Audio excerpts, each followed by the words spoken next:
I rise today on behalf of the approximately 7,000 homeless children in the Commonwealth of Virginia.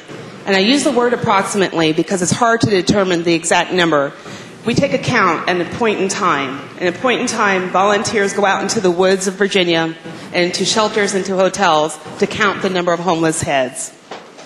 I want for me to just focus a little bit. You know, if you're looking at your computer, that's fine, but try to focus and imagine that you're 10 years old. When school lets out, you see your friends leaving. They board a yellow school bus or they're walking home. Imagine that the place that you have to walk to is a shelter or perhaps a tent in the woods, often what we see in Northern Virginia.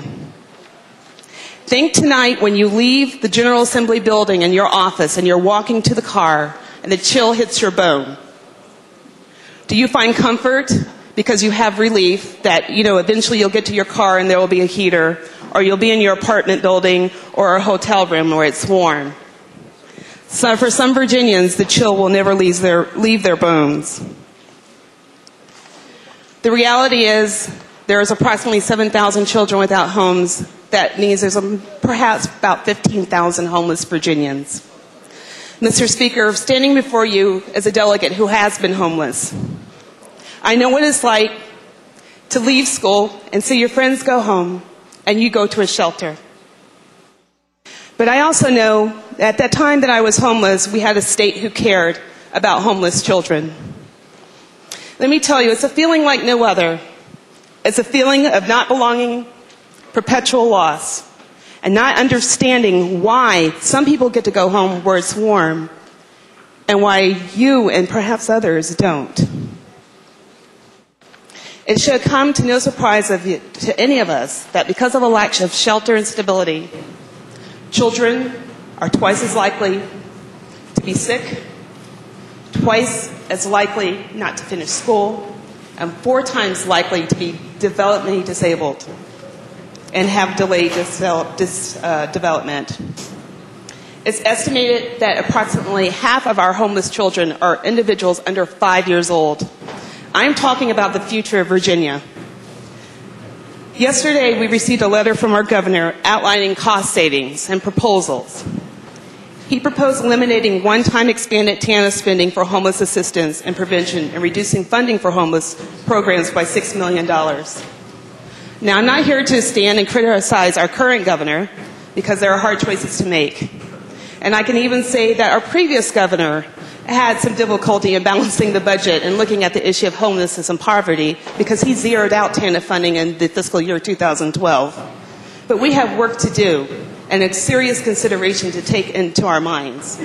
Our present governor, before his inauguration, took a tour. He took a tour of shelters. He took a tour of food banks. I thought to myself, wow, there's some hope.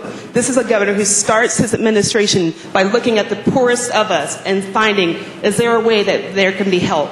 In fact, he visited a shelter in my city, Carpenter Shelter, and he said, I like to see public and private partnerships to help the homeless. This is something that we should look into further. These are hard times, and I wish the state could do more. And before I'm criticized when I sit down, I want you to know that I did try to do something. I filed a budget amendment for TANF funding.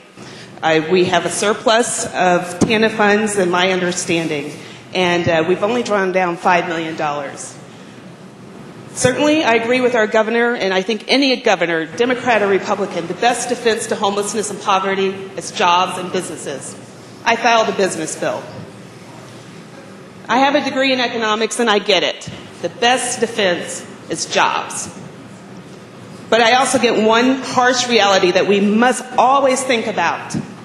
If someone has no home, how in the world are they going to put on their employment address, application address? How in the world are they going to put a phone number for someone to call to say, hey, come in for an interview? So while we're doing our best to create jobs, what happens to that portion of Virginians who have no home to call their own? Do we disregard them and resign ourselves to believe that they will be a segment of population who won't have the benefit of going to that job interview for those new jobs? They will be on the outskirts of our society looking in. Mr. Speaker, before going to law school, I walked the halls of the General Assembly building lobbying for the Homeless Intervention Program. At that time, it was a pilot program, and it became a statewide program. It's something that I'm proud of, and it's something, needless to say, very near and dear to my heart. And as a result, we saw a reduction of homeless individuals. And I'm going to age myself, but I remember a time in the 80s where people were actually sleeping out on the streets and under wool blankets.